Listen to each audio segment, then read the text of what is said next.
Welcome to Cinema Bites, your go-to for movie recaps in a flash. Big twists, epic moments, all in just minutes. The movie begins at New York Airport. We see Chloe, a college student, calling her mother Irene to tell her she has arrived. She finds out that her father's birthday party was canceled because he was suddenly called into work. Since her father is a pilot, Chloe decides to wait at the airport to see him. At the same time, Cameron, a TV reporter, is approached by a Christian woman who tries to convince him to accept Christ into his life. She tells him that all the disasters he sees every day at work have explanations in the Bible. Chloe interrupts her to say that God punishing innocent people for the sins of others long ago and doing so in mysterious ways is not an excuse. The woman leaves, and Cameron thanks Chloe for helping him. Chloe explains that her mother is also overly religious. Meanwhile, Rayford, Chloe's father, takes off his wedding ring before meeting the flight attendant, Hattie. When he enters the airport, Rayford sees Chloe and rushes to hug her. But Chloe is not happy because she noticed he was flirting with the flight attendant, Hattie. She confronts him about the problems between her parents. Rayford says they got married too young and people change a lot over the years. Since Irene became obsessed with religion, it's become impossible to live with her. Chloe notices her father isn't wearing his ring and guesses he agreed to work today to be with Hattie. Rayford ignores this and gives her his car keys before leaving. Later, Chloe agrees to have coffee with Cameron, and they talk about how crazy people get when they thank God for disasters. Their conversation is interrupted when an employee brings her 2 tickets for a U2 concert in London to give to her father, who is supposed to pick them up after 2 weeks. This proves he planned this trip in advance and wasn't suddenly called in for work. Chloe feels upset, so she gives the tickets to Cameron and asks him to deliver them instead. While Cameron and Rayford are boarding the plane, Chloe goes to her father's car and finds his wedding ring. She goes home and after greeting her brother Remy, she sits down to talk with her mother. At first, the conversation is friendly, but when Chloe brings up what happened at the airport, things get tense. Irene starts preaching and Chloe gets upset and leaves. Chloe needs a distraction, so she goes to the mall with Remy. Remy is worried about their parents, but Chloe reassures him that everything will be fine and they hug. Suddenly, a flash of light occurs, and Chloe finds herself hugging Remy's clothes. He has disappeared. Around her, people find their loved ones have vanished, and panic spreads everywhere. A car without a driver crashes into the mall. Chloe looks inside and finds a dead man in the passenger seat. People start taking advantage, stealing from stores and the bags of those who disappeared. Outside, a massive traffic jam blocks the streets. On Rayford's plane, some passengers try to have a friendly conversation, but others don't want to get involved. When the plane is flying smoothly, Rayford sneaks out of the cockpit to meet Hattie in secret and shows her the tickets Cameron gave him. Suddenly, the plane starts shaking and people realize some passengers have disappeared.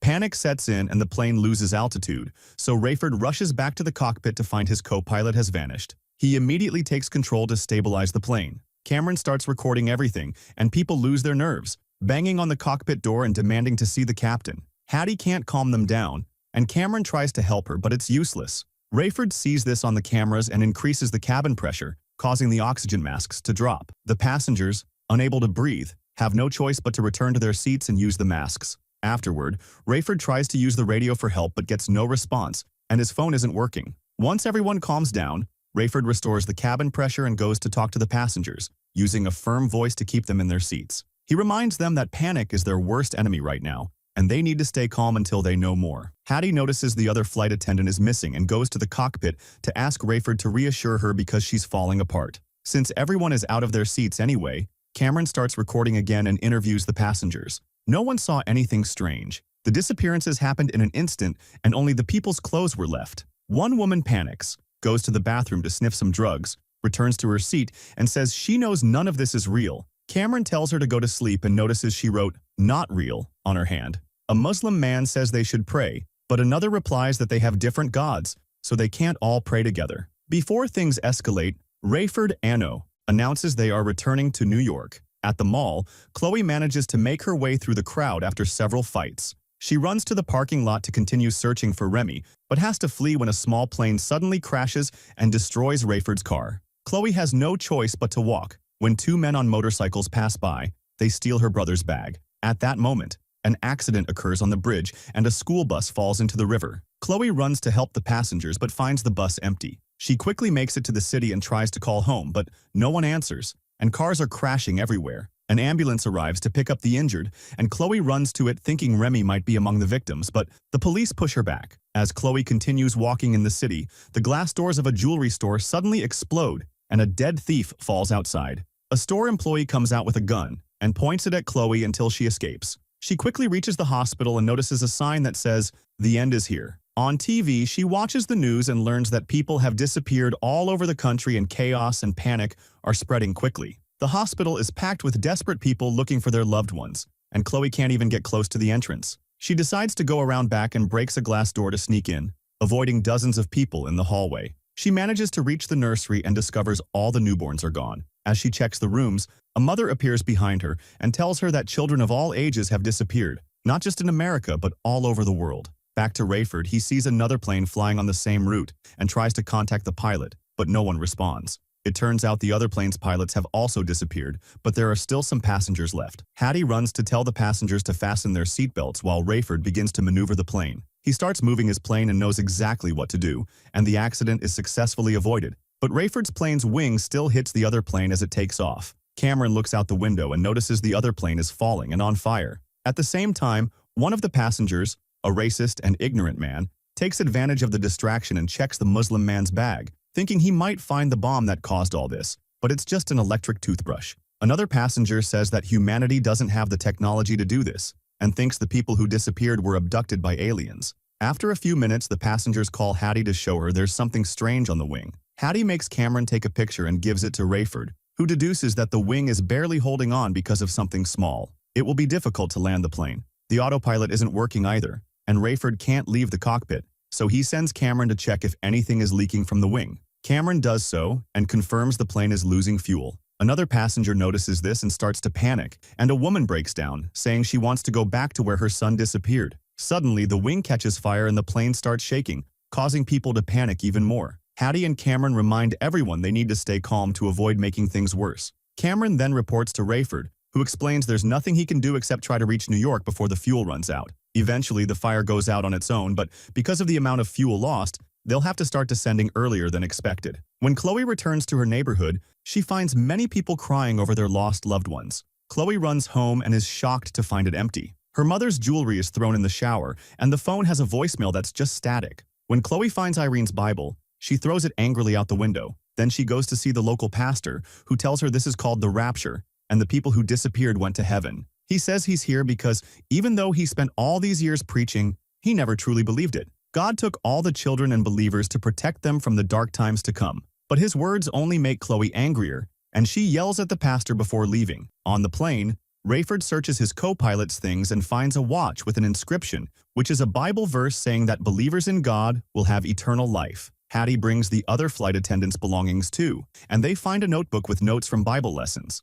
Rayford deduces that this is the rapture and tells Hattie that his wife knew everything from the beginning. Hattie thinks this is ridiculous, yells at him, and leaves. In the cabin, a woman explodes with anger, reveals she has a gun, and demands the others tell her the truth, thinking they were sent by her husband to take her daughter. As Cameron tries to calm her, the addicted passenger says she went to a religious school and that this event matches the description of the rapture. So she thinks the people who disappeared went to heaven. The mother says she can't live without her daughter and considers ending her life. Cameron shares some stories about his relationship with his mother until the woman changes her mind and gives him the gun. Moments later, Rayford finally gets a response on the radio and learns that the disappearances happened all over the world. The airport is full of crashed planes and landing is impossible, so Rayford will have to land in the city. Before Rayford can object to these orders, the radio cuts out again. Since Cameron has a satellite phone because he's a reporter, Rayford asks him to call Chloe, but Cameron says he's been trying all day with no success. He shows him the sad note Chloe wrote on the ticket envelope.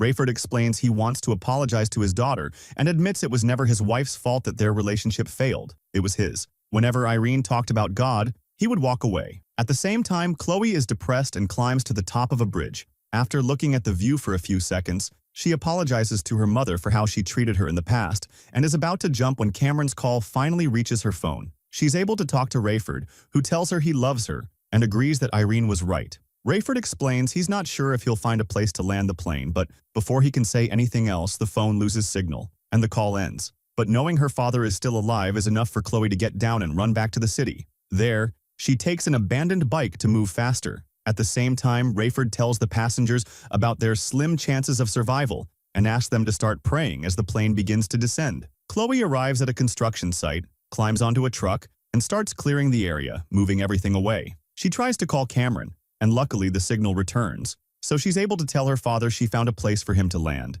The plane's navigation system isn't working, so Cameron asks Chloe to open the compass app and give them the coordinates of her location before the call suddenly drops again. Cameron then puts the coordinates into his phone's map, which Rayford uses as a guide to fly the plane in the right direction. But it's still too dark to find the exact spot, and to make things worse, they finally run out of fuel. At that moment, Chloe is able to reconnect their calls. Rayford asks her for a big light because the truck isn't enough. There are some fuel tanks nearby, so Chloe pours gasoline over them and throws a lighter, causing a huge explosion. The flames are visible to Rayford and he starts descending in that direction. Chloe jumps back into the truck and tries to get out of the way, but she's very distracted by the fire and has an accident. At the same time, the plane hits some wires as it lands, causing some shaking, but it quickly reaches the ground and tilts because the rear landing gear didn't deploy. The tail and wings scrape along the ground, but Rayford manages to stop the plane properly. The wing lifts up just in time to avoid Chloe in the truck. The plane skids forward for a few more miles, hitting many things along the way.